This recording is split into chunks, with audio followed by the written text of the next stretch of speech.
On today's Locked On Thunder podcast, we're going to dive into the game against the Houston Rockets, the rotation that we might see tonight, Josh Giddey's ball handling minutes, Darius Bazley, the small ball defense, and what the keys to the game will be tonight as the Thunder take on the Houston Rockets and continue their 2021-22 regular season. All of that and more right here on Locked On Thunder on the Locked On Podcast Network.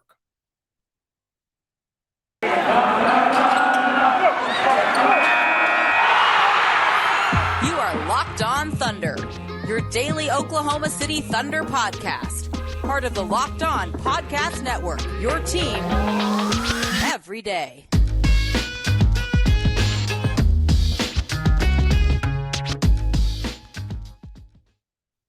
Let's get it going on the Locked On Thunder podcast on the Locked On Podcast Network, your teams every day. I am your host and editor-in-chief over at thunderousintentions.com. Rylan Stiles, you can follow me on Twitter at Rylan_Stiles. It's at RYLAN_STILAS. You can follow the show on Twitter at LOThunderPod. Email the show, LOThunderPod@gmail.com. Call in the show, 405-262-7128.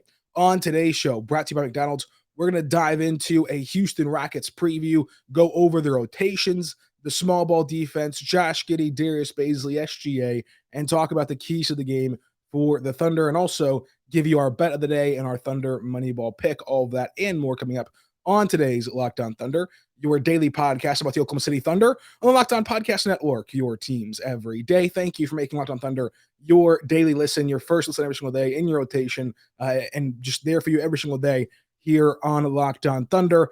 My voice does not always sound like this. I'm very sick, but every day we're here, no matter what. So the podcast was delayed a bit today, coming out in the afternoon, but we'll talk about the Houston game. We'll be back to recap the Houston game and also talk about the 76ers game, all that and more, of course, every single day we're here on Locked On Thunder. So with that being said, on today's edition, brought to you by McDonald's. McDonald's is incredible. It is brought to you by McDonald's, proudly serving communities since 1965. McDonald's has always been more than just a place to eat tasty, affordable food. It's the unofficial community center for your community. A big thank you to our friends over at McDonald's for being there for us this entire time. I'm loving it. We are going to talk now about the Houston Rockets game. So the Thunder still have no injuries. The Thunder are injury-free, very healthy. Everything's good to go. We'll talk to Mark at 5 to confirm that, but the Thunder have not released an injury report with anything new. It's just been clean as a whistle. So they are ready to go and at full strength. Now, the Rockets pretty much at full strength, right? You remember that they sent home John Wall, so he's obviously out. But also, Garrison Matthews is out for the Rockets as well. Doesn't really register in this game, right? Doesn't really matter that Garrison Matthews is out. So for all intents and purposes, Houston is at full strength. This, of course, is game 2 of the season in Houston. Tip-off time set for 7 p.m. The last game starters for Oklahoma City, SGA, Dort, Giddey, Bazley, Favors. The only thing that can change there for the Thunder would be the center spot. Derek Favors started the last game because of his stability and his ties to Utah, playing the majority of his 13-year career there in Utah. So Mark did start him in that game, openly admitting a lot of that decision was based on the fact that it was a homecoming and that the environment meant so much to Derek Favors to start in that game. Will he start tonight? I would still start Derek Favors tonight, but this is a matchup when you're playing Daniel Tice where you can afford to go small as the Thunder want to do. You can start Isaiah Roby. Heck, you could start Jeremiah Robinson-Earl. So we'll see what the Thunder do there at that center spot. I'd still go Favors, but that's not a lock right now.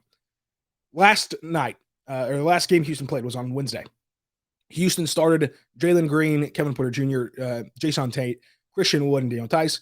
The official Rockets team issued game notes, has those same probable starters for this game. So it looks like it'll be Jalen Green, Kevin Porter Jr., Jason Tate, Christian Wood, and Daniel Tice starting this game. Of course, the big storyline tonight will be Anthony Şengün playing against the Thunder, who traded him away at the draft day just a month ago, or however long the draft was now, 2 months ago now. Look, it doesn't really matter, but it's a fun thing to watch. It's a fun thing to follow along with, right? Like if he has a great game today or a bad game today, it doesn't really define the trade. But of course, the reactions on each side will be over the top. It's still early in the year, so we're still in that mood to overreact. And then also, again, one game will not define his career, good or bad, but still worth noting because a lot of you were in love with Şengün before the draft, and a lot of you were upset when they traded him away. So you'll get to watch him play in the NBA after his really good summer league. Had a nice debut against Minnesota. We'll see what he does against Oklahoma City. This, of course, wraps up a 2-game road stint. The Thunder will have their home opener on Sunday against Philadelphia. What to watch for? Small ball defense. This will be a theme all year long. This will be something that you have to keep a close eye on for the rest of time if the Thunder have it their way and they play this style of basketball for a long time. But the small ball defense was interesting against Utah. To me, and by no means am I a basketball savant, but to me, it seemed like the Thunder should commit to the three-point line because there was a lot of times where it just looked as though they're not doing anything, which we know isn't true. We know these guys are hardworking, athletic, and they're trying their best to defend the basketball. So it's obviously they're doing nothing, but that's what it looks like whenever you have a small ball lineup. And this is what we talked about all preseason long. And you got to see it on full display against Utah. When you go back and watch that game and really break it down, you got to see it on full display. All preseason long, offseason long, I've been talking to you guys about the rotations and how if you want to play small, that forces you to be perfect. It forces you to where you cannot afford a single mistake because you already have one glaring disadvantage, and that's at the rim. You cannot have another glaring disadvantage, and that's not rotating to threes and leaving wide open guys in the corner. So it forces you to be perfect, and we knew young teams do not defend well. Young teams and young players do not grow into themselves defensively for a lot. It's harder to catch up for them defensively than offensively. So it'll take a while. It'll take years for some of these players to get to the peak of their defense. No matter if that's an average defender or below average defender or a great defender. Most of the time, it'll take years for you to get to that point. It's very rare you find a player like Lou Dort who can be an elite defender from the word go. So you have a young team who's already going to struggle defensively. Now you have a young team who struggles defensively and has a scheme where they need to be perfect. That's not a recipe for success. And you saw against Utah, they gave up a ton of open shots. I mean, there was a ton of open shots there. It seemed like to me, when you have this style, you should just commit to shutting down the three. Because even if you are perfect with your rotations and you are perfect on your assignments, the glaring hole is still there at the rim. So let the glaring hole be there, and then let's not get beat on the perimeter, is how I would view it as if I was in that locker room, if I was the coach. Now, that could be the wrong way. I'm not saying that I'm totally right here. That's just the way that I'm thinking it out loud.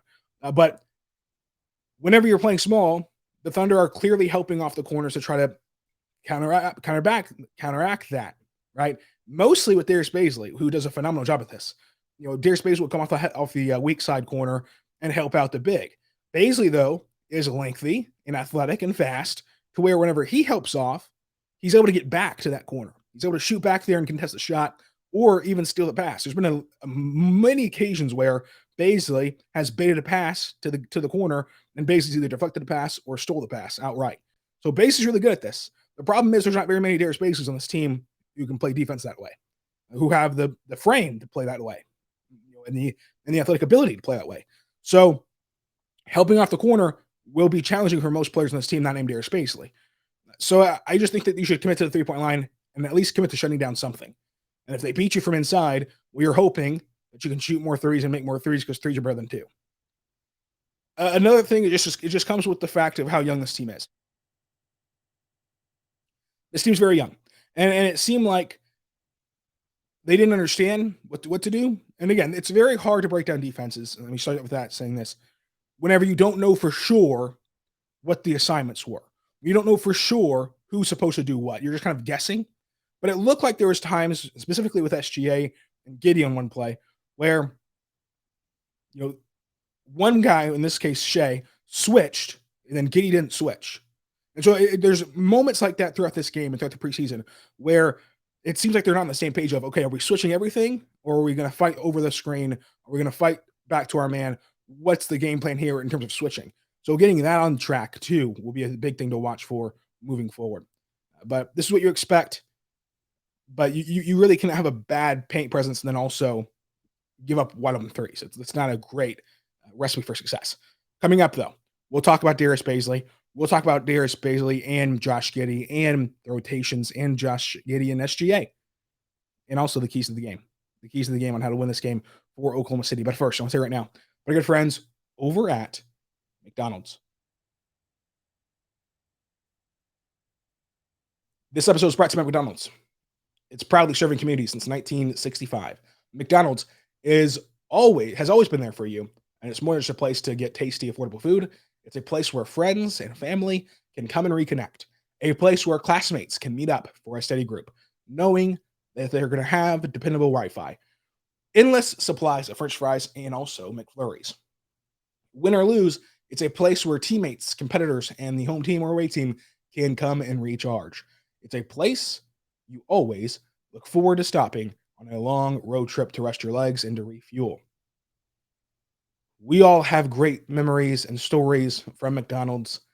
It's no surprise. You remember going there after Little League games. You remember stopping there right before big sporting events and simply just connecting to their great Wi-Fi and having an outlet there for you to use whenever maybe your Wi-Fi goes down or something of that effect. Everyone loves McDonald's. I love McDonald's. I love the breakfast there at McDonald's. Go ahead and get you some of that at McDonald's. So head to your local McDonald's and refuel and recharge today. And we might even have a Locked On Thunder watch party at a local McDonald's pretty soon. I'm loving it. Ba-da-ba-ba-ba. I'm loving it.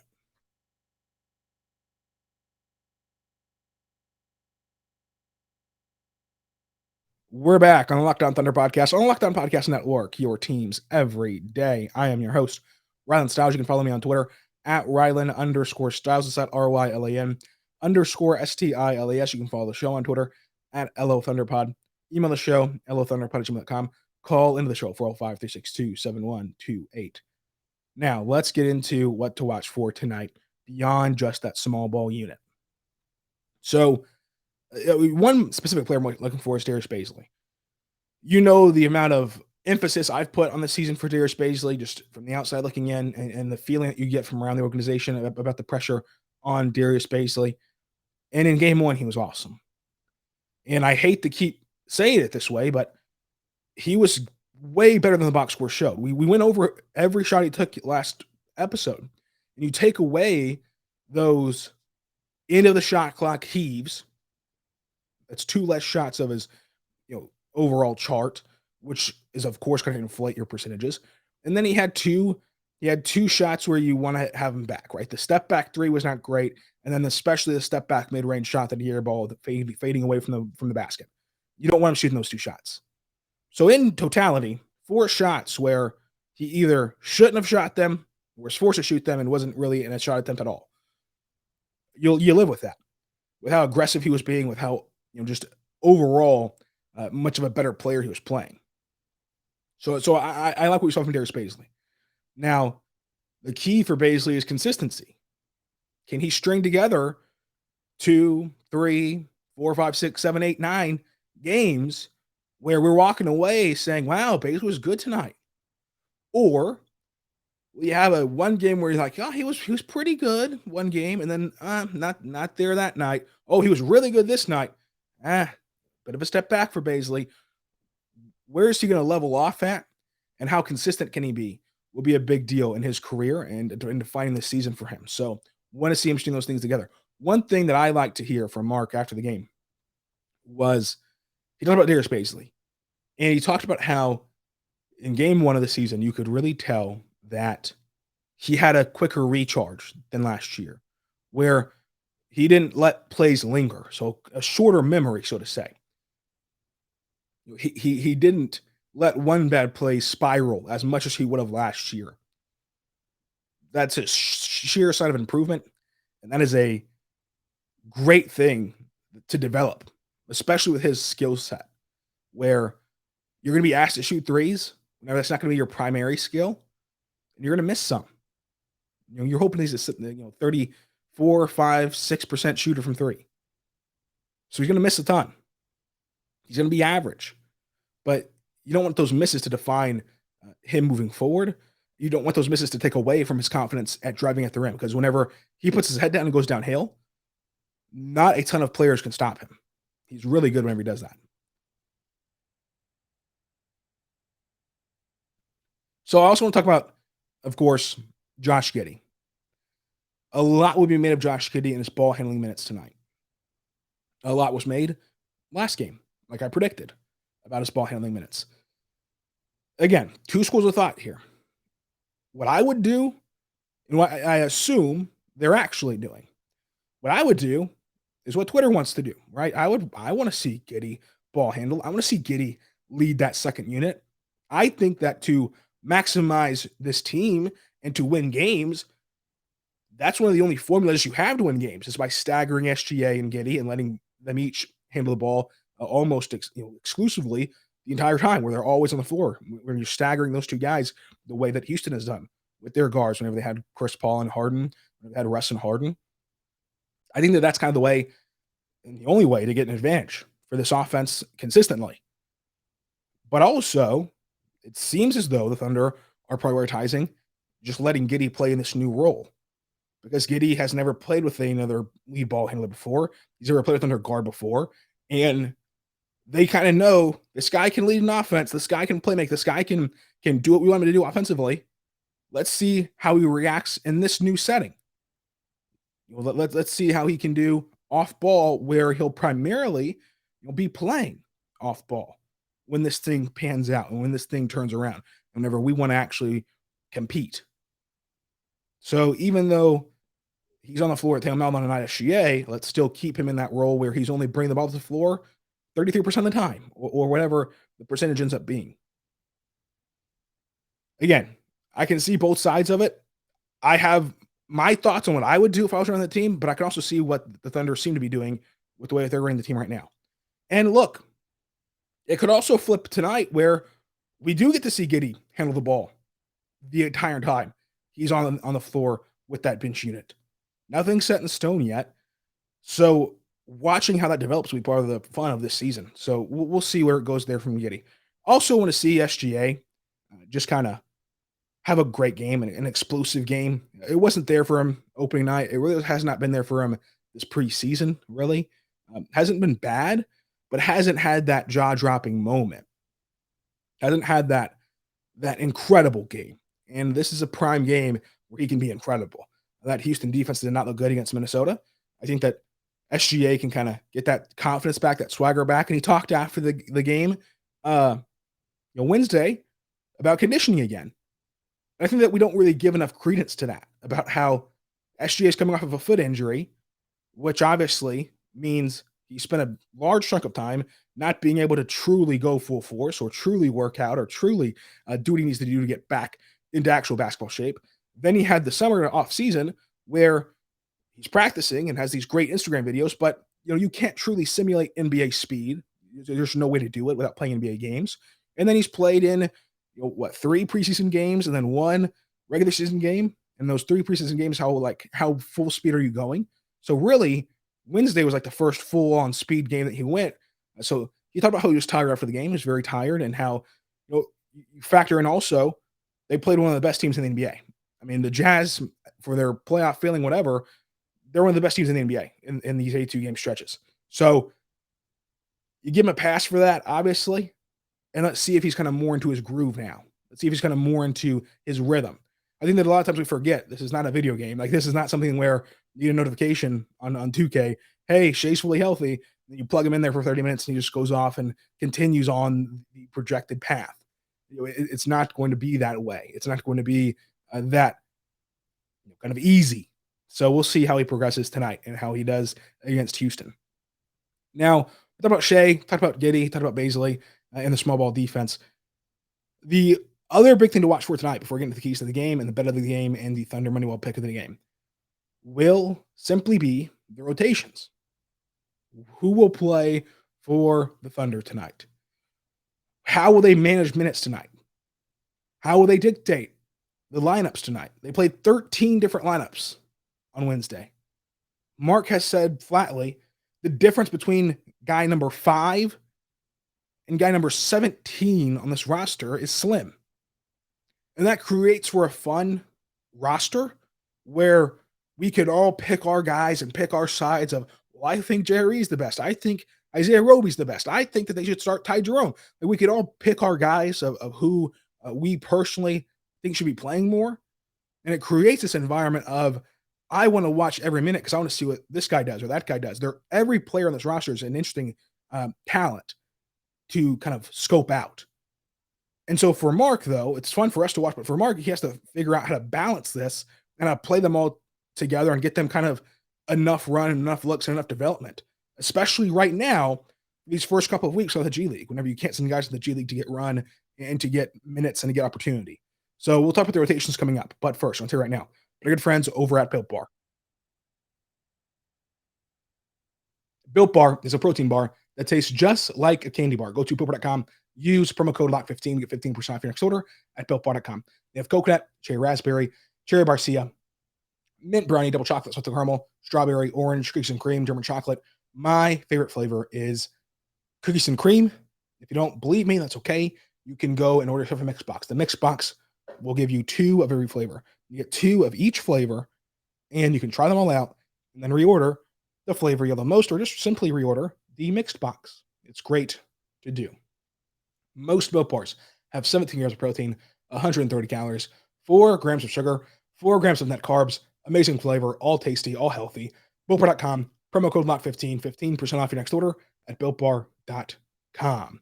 Make sure you check out Built Bar because it's the official protein bar of the U.S. Track and Field team. It's incredible. It's a protein bar, but it tastes just like a candy bar.